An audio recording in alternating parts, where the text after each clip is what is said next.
Assalamualaikum warahmatullahi wabarakatuh. Halo teman-teman semua, kembali lagi ke YouTube channel Putri Utami. Nah, pada kali ini Putri akan menganalisis cerpen Inem karya Pramoedya Anantatur.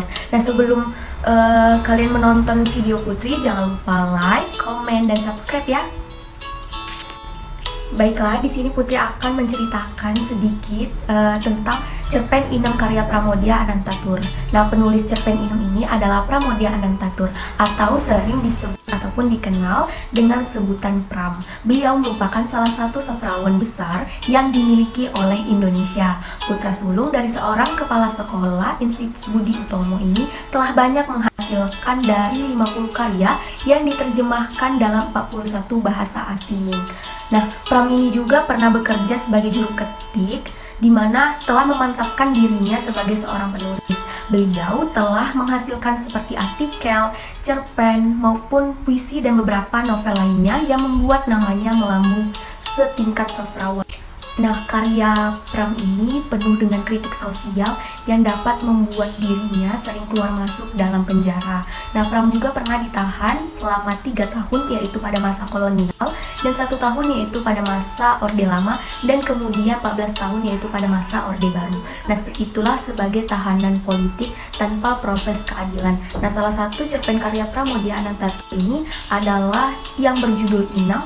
Nah, aku di sini akan menceritakan sedikit bagaimana isi dari si cerpen Inem tersebut. Nah, cerpen ini menceritakan tentang kehidupan seorang gadis yang mendapatkan pelecehan setelah menikah di usia dini dan menjadi janda pada usia sekitar 19 tahun. Nah, di sini ceritanya Inem itu dinikahkan dan dijodohkan oleh orang tuanya itu pada umur 18 tahun dengan seorang pria yang kaya raya yang berusia 17 tahun. Nah, cerpen ini menggunakan sudut pandang orang ketiga serba tahu.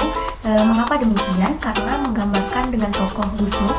Tokoh Gusmuk ini menceritakan tentang bahwa dirinya adalah seorang teman dari si Inem ini yang berusia 16 tahun pada saat itu, yang mana ketika itu Inem berkata kepadanya bahwa ia akan menikah.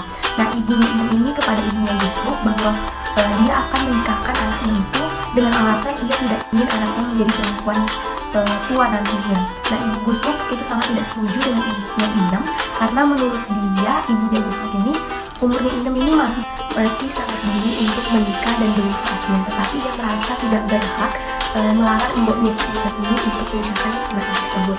Dan hingga 1 tahun kemudian, dan tepatnya setahun ini, sering terdengar suara-suara pertengkaran antara si Inem dengan suaminya, yang mana posisi rumahnya si Inem ini saat itu berada tepat di belakang rumahnya ibu Gusmuk, dan itu membuat suara-suara pertengkaran mereka terdengar sangat jelas.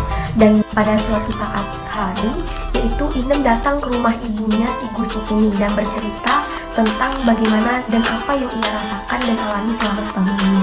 Dan ternyata ia tidak bahagia menikah dengan seorang prianya, yaitu suaminya, karena merasa bahwa suaminya ini melakukan kekerasan pelecehan kepada dirinya. Nah, dan ternyata setelah setahun pernikahan, Inem resmi diceraikan oleh suaminya, yaitu pada tepatnya ia berusia 19 tahun. Nah, amanat tersirat dalam cerpen Inem karya Pramoedya Anantatur ini adalah setiap manusia itu harus bekerja keras untuk mempertahankan hidupnya sendiri, karena pada dasarnya kita tidak bisa bergantung kepada orang lain. Nah, selain itu juga ibunya yang dianggap tabu itu sebenarnya sangat berguna bagi kehidupan, misalnya pentingnya pendidikan dalam pernikahan di usia dini. Nah, di dalam cerpen ini juga terdapat amanat tertulis seperti dalam kutipan di atas. Nah, ini disampaikan bahwa ibu Gusmuk kepada Inem bahwa setiap wanita itu harus berbakti kepada suaminya. Jika tidak berbakti, maka ia akan disumpah serapah oleh nenek moyangnya. Baiklah, sampai di situ saja materi yang dapat saya sampaikan. Semoga dapat bermanfaat bagi kita semua. Sekian dan terima kasih. Assalamualaikum warahmatullahi wabarakatuh. Sampai jumpa di video berikutnya.